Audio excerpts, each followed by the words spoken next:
Sensations. Quantum science का सिद्धांत है, आप वेव भी हैं, पार्टिकल भी हैं। आपकी बॉडी की सेंसेशंस आपके लिए बहुत इम्पोर्टेंस रखती है। Body sensations, vital body, your feelings. Mental body, your meanings. Supramental body, your archetypal qualities. And bliss body, your ecstasy. ऐसे 5 पॉइंट्स हैं। बॉडी सेंसेशंस, जो आप अपने शरीर में सरसराहट महसूस करते हैं, सेंसेशंस महसूस करते हैं, स्पंदन महसूस करते हैं। Body sensations. Vital body, your feelings. प्राणमय शरीर, यानी कि आपका जो ऊर्जा का शरीर बना हुआ है, आपकी वाइटलिटी है। वाइटलिटी आपकी ताकत, आपका वीर्य, आपकी स्ट्रेंथ। आपकी स्ट्रेंथ क्या है, किस टाइप की फीलिंग्स आप रखते हैं।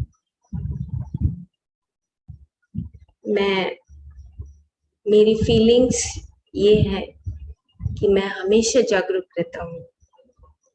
मेरी फीलिंग्स ये है कि मैं हमेशा सत्य के साथ रहता हूँ। मेरी फीलिंग्स ये है कि मैं हमेशा निर्गुण स्थिति में रहता हूँ। तो वाइटल बॉडी, जो आपका प्राण शरीर है, उसकी ताकत कौन है? आपका सांस तो है ही, आपका प्राण आपका ताकत है, लेकिन शाश्वतता कैसे रहती है? शाश्वतता रहती है जब आप सत्य में रहते हैं, आप जागरूक रहते हैं, आप निर्लिप्त रहते हैं। वो आपकी वाइटलिटी है, वो आपकी शक्ति है। बॉडी सेंसेशंस, तो वैसी ही सेंसेशंस आपके शरीर के ऊपर रहने लगती हैं और फिर आप मिटने लगते हैं, मिट जाते हैं। इस बाहर के ब्रह्मांड में जो तत्व शाश्वत है, वैसे ही आप शाश्वत हो जाते हैं। सेंसेशंस, बॉडी सेंसेशंस, जो हमारे कर्म इंद्रियां हैं, ज्ञान इंद्रियां हैं, त्वचा, स्पर्श,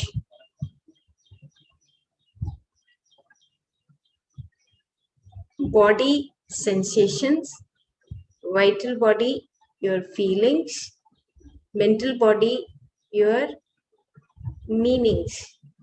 यानी आपका मन, जो शरीर है, मन शरीर आपकी, जैसा आप अपने विचारों के अर्थ को निकालते हैं, वैसा ही आपका मन शरीर बनने लगता है। यानी कि mental body, your meanings of thoughts. कैसे आप अपने विचारों से अपने उन विचारों को जानते हुए, पहचानते हुए उनका अर्थ निकालते हैं। अब कोई कुछ भी बोल रहा है, आप उसका अर्थ क्या निकालते हैं, ये आपके ऊपर निर्भर करता है। कोई कुछ भी कह रहा है, आप उसका अर्थ किस प्रकार से निकालते हैं, यही आपका मन शरीर बनता है। पहले कच्चा बनता है और फिर धीरे धीरे पकता है। धीरे धीरे पकते पकते बुद्धि बनने लगती है। मन और बुद्धि एक जैसा एरिया है। नीचे की परतें मन है और ऊपर की परतें बुद्धि है। तो मेंटल बॉडी मीन्स आप किस तरह के अर्थ को निकालते हैं, किस तरह की स्मृतियों को रखते हैं, किस तरह की वृत्तियां आपके भीतर बनने लगती हैं, किस तरह के संस्कार आपके भीतर बनने लगते हैं। तो मेंटल बॉडी योर मीनिंग्स, किस तरह के अर्थ आप अपने विचारों से, आप दूसरों को सुनते हुए, दूसरों के साथ बात करते हुए, दूसरों के साथ रहते हुए किस प्रकार के मीनिंग्स आप निकालते हैं, ये आपके ऊपर निर्भर करता है। उसी से आपका मन शरीर का निर्माण होता है। फिर आपका चित्त भी बनता है, चित्त वृत्ति, चित्त की वृत्तियां आप बना देते हो। और फिर जैसे हमने भगवत गीता में श्लोक पढ़ा कि जैसे एक वायु गंधों को लेकर एक स्थान से दूसरे स्थान पर जाती है, उसी प्रकार हम अपनी चित्त की वृत्तियों को बहाते हुए नेक्स्ट अगले जन्म में अपने संस्कारों के साथ जन्म ले लेते हैं। तो जैसा आप अपने मन के विचारों को उनका अर्थ कर डालते हैं, वैसा ही आपकी वृत्तियां बनने लगती हैं, संस्कार बनने लगते हैं, हैबिट्स बनने लगते हैं।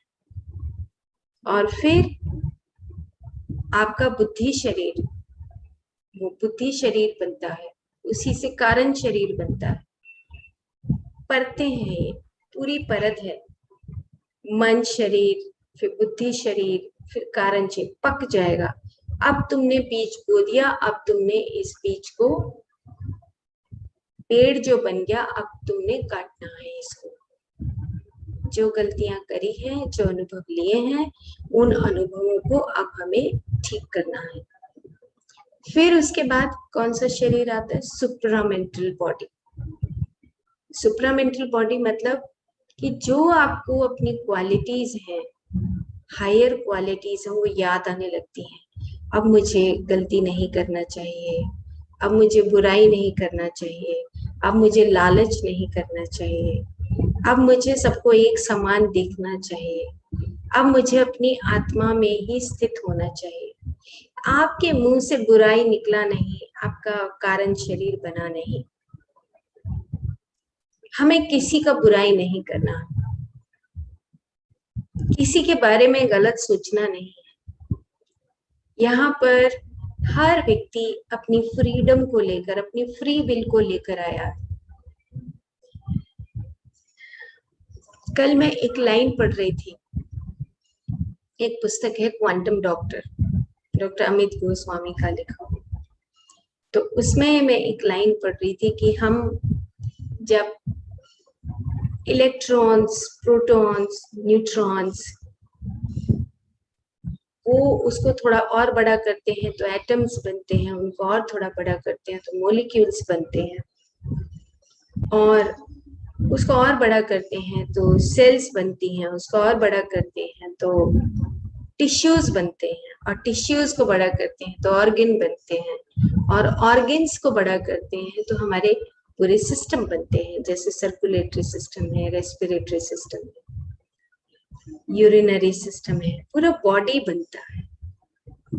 तो वहां पर एक सवाल जवाब हुआ कि इसको बोलते हैं अपवर्ड डायरेक्शन। अपवर्ड डायरेक्शन का मतलब कि जो पहले न्यूटोनियन लॉ था, उसमें बताया गया कि तुम छोटे से कण से और बड़ा मॉलिक्यूल्स और टिश्यूज और ऑर्गन्स तक पहुंच गए हो।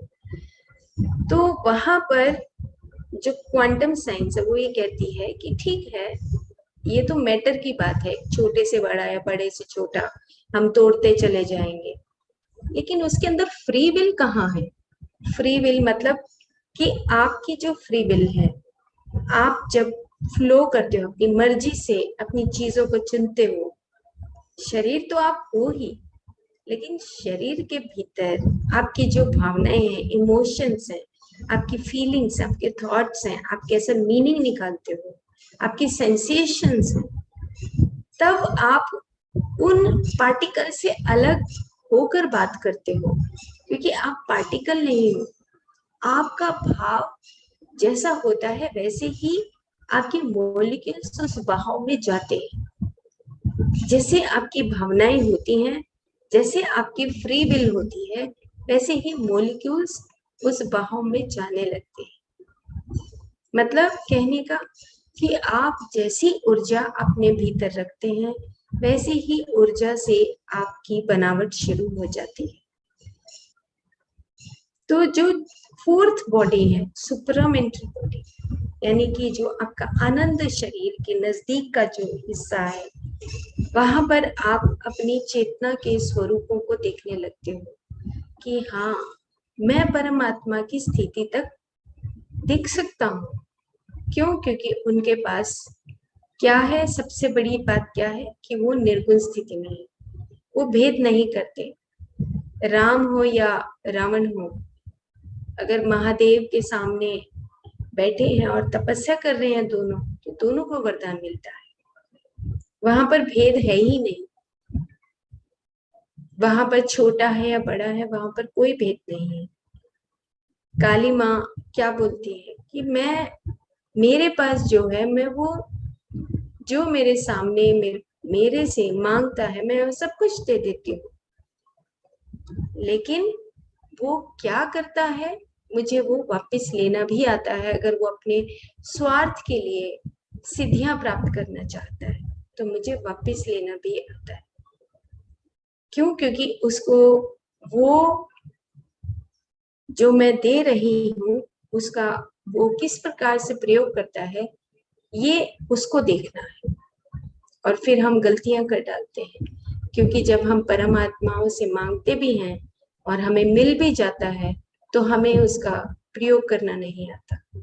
अच्छा घर है, अच्छी रिलेशनशिप्स हैं, अच्छे बच्चे हैं, अच्छा एनवायरनमेंट है, अच्छा हमारे पास धन संपदा है, लेकिन फिर भी हम नतमस्तक नहीं होते। थैंकफुलनेस हम भूल जाते हैं, ग्रैटिट्यूड का भाव भूल जाते हैं, फॉरगिवनेस भूल जाते। नहीं, मैं तो उसको माफ करूंगा ही नहीं, ग्रैटिट्यूड ही नहीं। किसी ने अगर हमारी सहायता भी की है तो हम थैंकफुलनेस नहीं करते। तो जो हमारा फोर्थ बॉडी है, उसमें हमारे आत्मा के गुण हमें आने लगते हैं। हम नेचर को देखने लगते हैं, ब्यूटी, हम उसकी सुंदरता को पहचानने लगते हैं। अदरवाइज क्या है, ब्यूटी एंड लव क्या है, हम घर में ही ढूंढते रहते हैं। हमने अच्छा सूट डाला नहीं, दूसरे से एक्सपेक्ट करते रहते हैं, बस वो हमारी बड़ाई कर दे किसी तरीके से। बड़ाई नहीं करेंगे तो जबरदस्ती करवाएंगे, और अगर कोई जबरदस्ती भी ना करे तो उदास हो जाएंगे। हमारी स्थिति देखो कहाँ पर है। मॉर्निंग में मेडिटेशन किया, शाम को मेडिटेशन किया, और दोपहर को ये हालत है हमारी कि अगर हमने बहुत अच्छा खाना बनाया है और उसकी किसी ने प्रेज नहीं की तो हम एक्सपेक्टेशंस में डूबे रहते हैं। हम अपना धर्म निभाकर हम अपनी ही आनंद की स्थिति में वो काम कर सकते हैं ना।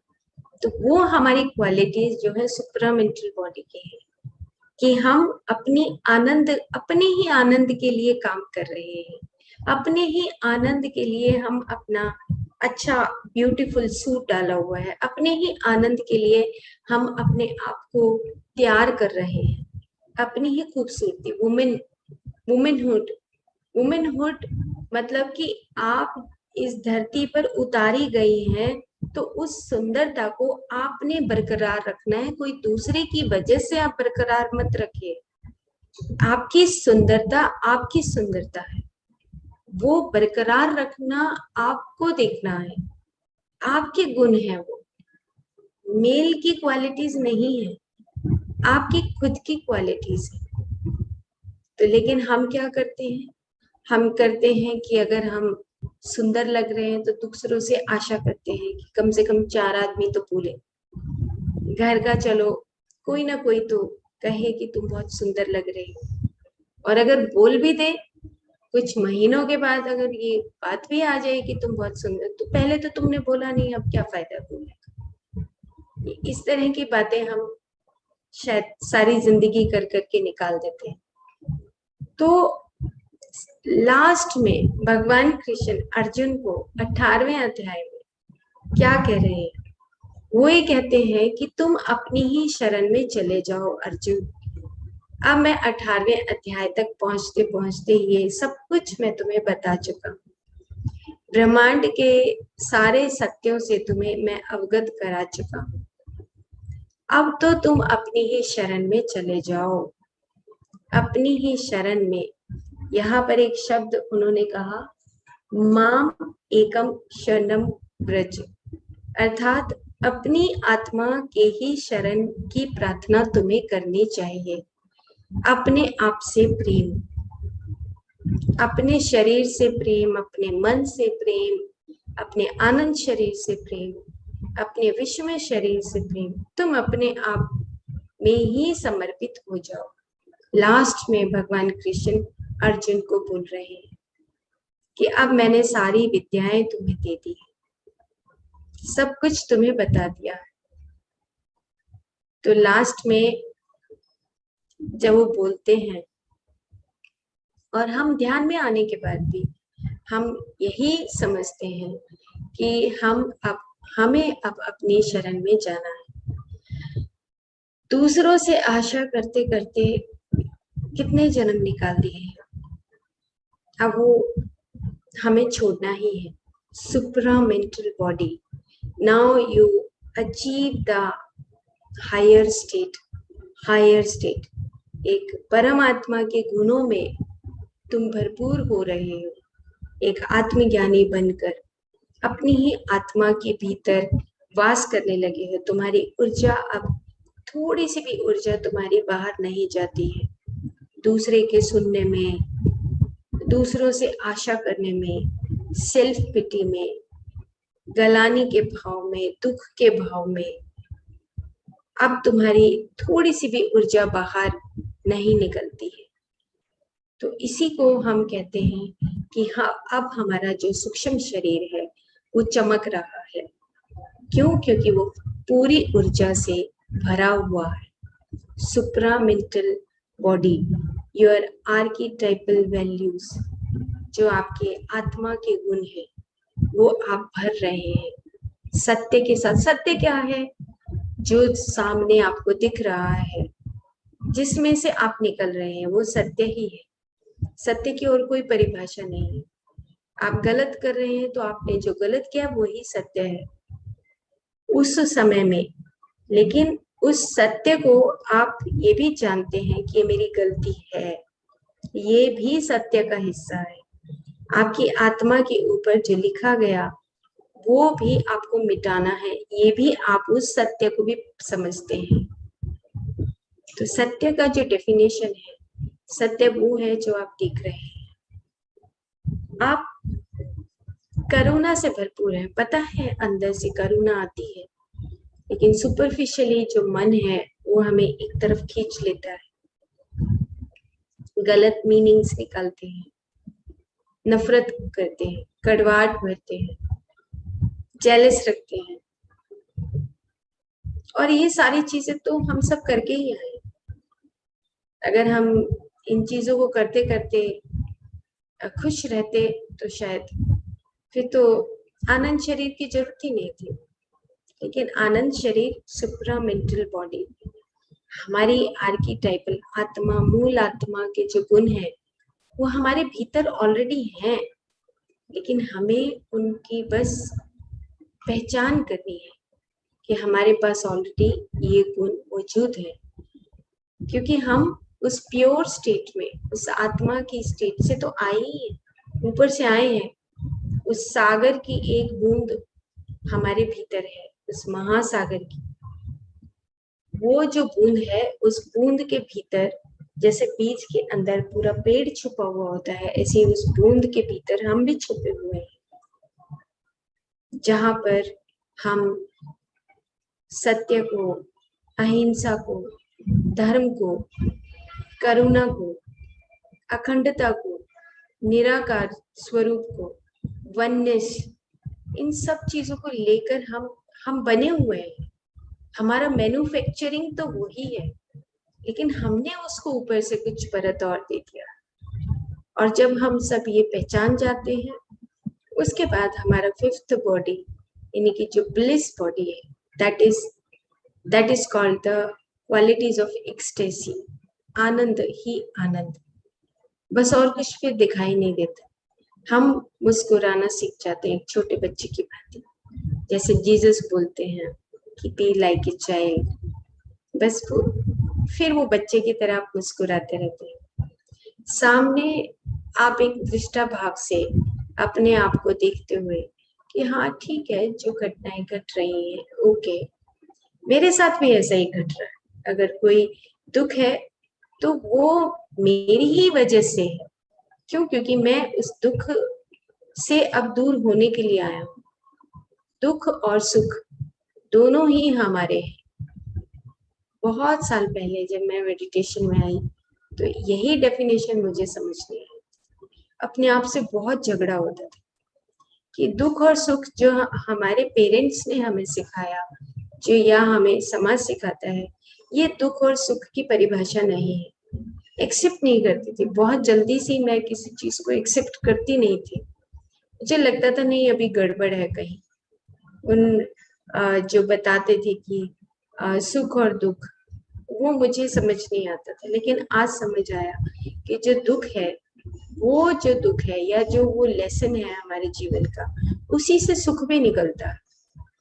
क्यों? क्योंकि हम उसको काटते हैं, खत्म करते हैं, अपने पैटर्न्स को तोड़ते हैं, अपनी कंडीशनिंग से बाहर आते हैं। जब कंडीशनिंग से बाहर आते हैं तब पता लगता है कि हाँ, ये इसी में एक्सटेसी आनंद छुपा हुआ था। कोई दूसरा हमें चोट मारता है तभी हमें पता लगता है, तभी निखार आता है, तभी निखार आना शुरू हो जाता है। तभी ये तराशना ही है, अपने आप को तराशना या अग्नि के ऊपर चलना। अग्नि परीक्षा है, ये अग्नि परीक्षा है हमारी, और उसमें हमें हार नहीं माननी है, हमें वहां से जीत ही हासिल करनी है।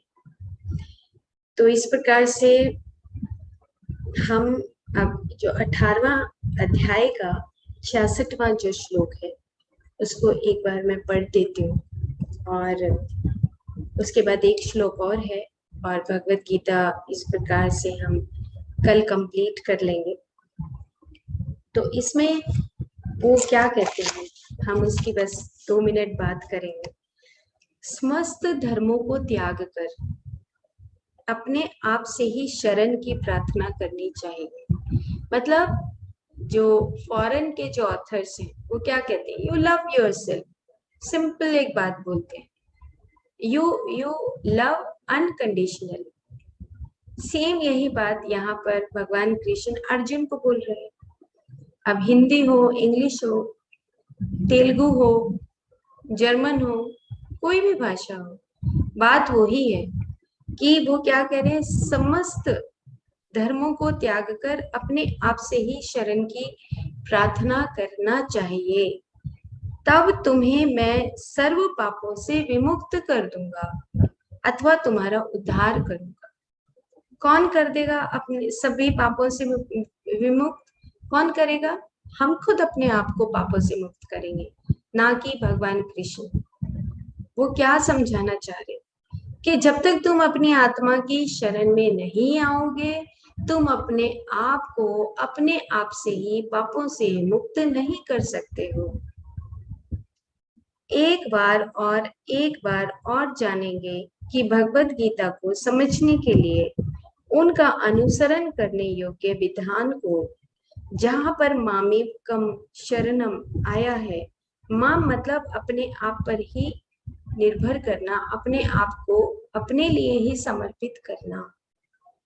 वो एक श्लोक का शब्द बता रहे हैं। फिर क्या कहते हैं कि जैसे भगवान कृष्ण, वेद व्यास और अनेकों परमात्माएं संपूर्ण परमात्माएं बनी हैं, उसी प्रकार से आपको भी परम आत्मा के स्वरूप में ही स्थापित होना है। ये 18वें अध्याय का 66वां श्लोक है। शरीर, मन, बुद्धि, कुटुंब और सामाजिक रीति से निर्वर्तित करने के लिए हमारे अनेक धर्म होते हैं। तो अब इस श्लोक में बताया है कि तुम सारे धर्मों को त्याग दो अर्जुन, चाहे वो तुम्हारा शरीर का धर्म हो, चाहे वो तुम्हारे कुटुंब का धर्म हो, चाहे वो तुम्हारे समाज का धर्म, मन का धर्म हो, बुद्धि का धर्म हो, इतने अनेक धर्मों में सिर्फ एक आत्म धर्म को ही अब तुम्हें इस युद्ध के लिए खड़ा होने के लिए अब तुम्हें आत्म धर्म निभाना है। मतलब कि धर्म युद्ध के लिए मतलब आप कोई भी काम करेंगे जहां पर आपको द्वंद आएगा, उस द्वंद में से आप अगर निकलना चाहते, कौन सा युद्ध जो आपका हर पल युद्ध चल रहा है, उस युद्ध की बात करें, वो युद्ध नहीं जो महाभारत में हो चुका, उस युद्ध की बात नहीं है। यहाँ पर एक आत्मज्ञानी ये गीता सुन रहा है और उस आत्मज्ञानी जो गीता सुन रहा है वो एक आत्मज्ञानी के भाव से ही उस शब्दों को पहचान रहा है। तो कहता है कि जब युद्ध के लिए तुम खड़े होते हो तो तुम अपने आत्म धर्म को निभाते हुए उस युद्ध को करोगे, यानी कि अपने जीवन के जो आप कर्तव्य कर रहे हो उन कर्तव्यों को करने से पहले आपको अपने आत्म धर्म को देखते हुए आपको अपने कर्तव्य करने हैं, उस द्वंद में से निकलना है, आपको अपने फैसले आत्म धर्म के अकॉर्डिंग ही करने हैं। फिर वो क्या कहते हैं कि जिसकी आत्मा है उसे अपनी आत्मा में ही निवास करना चाहिए, शरण करनी चाहिए। हमने शुरू में पढ़ा था तीसरे या चौथे अध्याय में कि तुम अब स्थित प्रज्ञ, यानी कि स्थित प्रज्ञ मतलब कि आप हायर स्टेट में पहुंच चुके हो। स्थित प्रज्ञ स्थिति यानी कि अब तुम्हारा वास कहाँ है? तुम्हारा वास इस आज्ञा चक्र पर है। तुम आत्मज्ञानी बन चुके हो, अब तुम स्थित प्रज्ञ हो, तुम तपस्वी हो। तो वो बात यहाँ पर कह रहे हैं कि जिसकी आत्मा है उसे अपनी आत्मा में ही शरण मांगना चाहिए। हमें ध्यान में बैठना चाहिए, भूख लगती है खाना चाहिए, ये शरीर धर्म है, नींद आती है सोना चाहिए, शरीर धर्म है। लेकिन थोड़ा सा नींद को निराकरण करना चाहिए, भूख को थोड़ा तिरस्कार करना चाहिए और सांस को अपनाना चाहिए, ध्यान करना चाहिए। यही तुम्हारा आत्म धर्म है अर्जुन। सर्व शारीरिक धर्मों का परित्याग करके हमारे अंदर आत्म धर्म विधिवत रहना ही चाहिए, तभी मैं तुम्हारी सहायता कर पाऊंगा। जब हम अपने आप का उद्धार करते हैं तो हम जितना यत्न करेंगे उतना ही सहायता हमें परमात्माओं से भी प्राप्त होगी। यहाँ पर इस श्लोक का एंड हो जाता है। वो एंड कैसे कर रहे हैं? ध्यानम रक्षति रक्षितम, कि जब तुम ध्यान में आ जाते हो, जब तुम अपने आप को समर्पित हो जाते हो, तो यही ध्यान तुम्हारी रक्षा करता है। कैसे? क्योंकि परमात्माओं का प्रकाश आपके पास आने लगता है।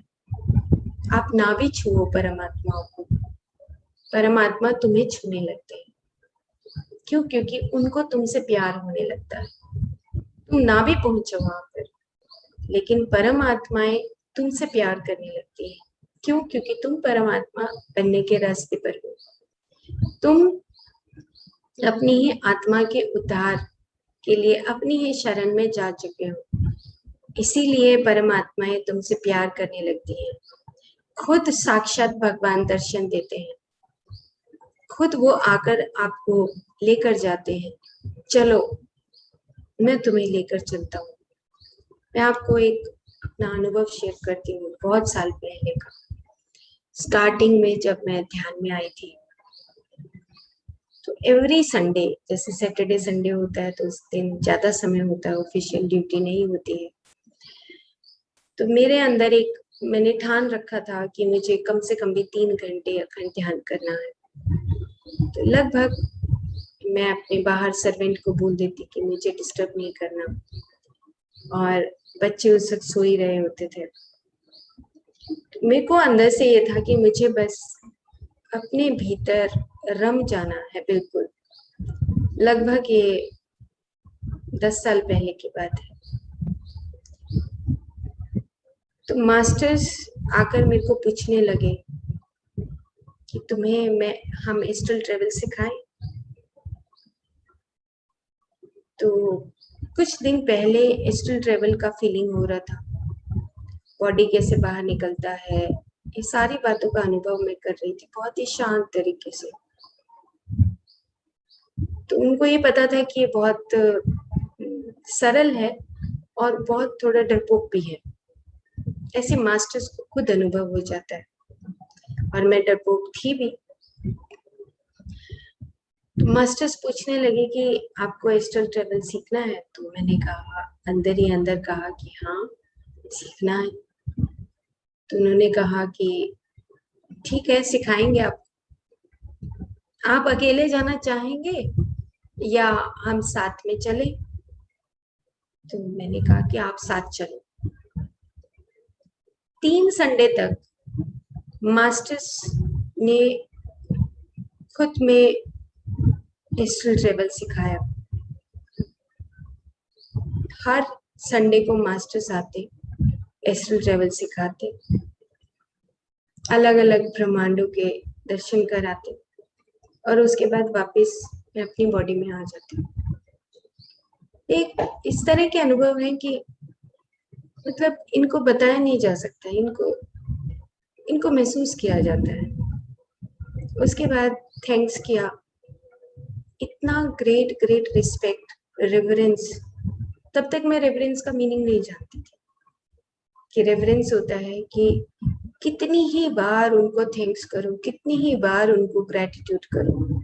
आंखों से पानी बहता है और प्यार टपकने लगता है, प्रेम टपकने लगता है कि तुम कहाँ थे अभी तक, क्यों नहीं मैंने पहचाना, क्यों मैंने अपनी लाइफ को ऐसे बस अपनी किताबें पढ़ते हुए निकाल दिया। ये सारी चीजों को जानने के बाद आप सरेंडर करते हैं।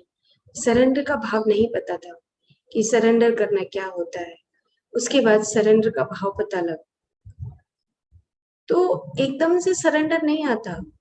जब आप प्रेजेंस महसूस करते हो, मास्टर्स की प्रेजेंस महसूस करते हो, या आप अपने ही अनुभव में अपने ही लिए समर्पित कर देते हो अपने आप को, तब हमें पता लगता है कि सरेंडर, समर्पण, अपनी ही आत्मा में वास करना और फिर परमात्माओं का प्रेम पाना कि वो कैसे मदद करते हैं। अब तो किताब में पढ़ते हैं तो ये समझ आती है कि ध्यानम रक्षति रक्षितम, कि ध्यान ही आपकी रक्षा करता है।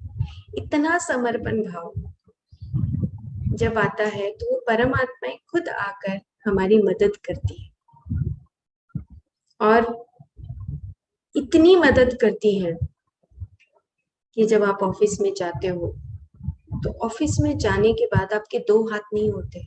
उस वक्त आपकी जो 4 हाथ होते हैं, 6 हाथ होते हैं, 8 हाथ होते हैं, 12 हाथ होते हैं।